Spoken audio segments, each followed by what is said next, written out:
Ini justru saatnya menurut gue untuk kita punya conviction untuk terus gitu kan. Kita akan lihat ke depannya mungkin Federal Reserve akan mengubah kebijakannya ya, yaitu quantitative easing di mungkin 2026 Q3 atau Q4. Dan di saat itu terjadi ya Bitcoin pasti akan naik lagi.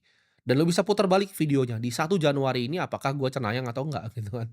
Secara makro ya kenapa Bitcoin nggak naik, karena semua uang tuh ke AI. Semua uang fund besar tuh diambil sama Nvidia, diambil sama Taiwan Semiconductor, diambil sama ASML. Jadi kalau kalian tanya kenapa Bitcoin nggak naik, uangnya di Nvidia gitu. Kita lihat tapi adopsi Bitcoin sudah di sini ya, dengan Harvard nambah posisinya, ya banyak state punya fund gitu kan, negara punya fund seperti Abu Dhabi ya, seperti negara-negara besar lainnya.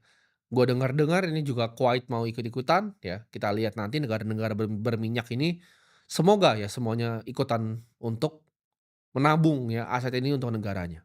Ini justru saatnya menurut gue untuk kita punya conviction untuk terus gitu kan. Kita akan lihat ke depannya mungkin Federal Reserve akan mengubah kebijakannya ya, yaitu quantitative easing di mungkin 2026 Q3 atau Q4.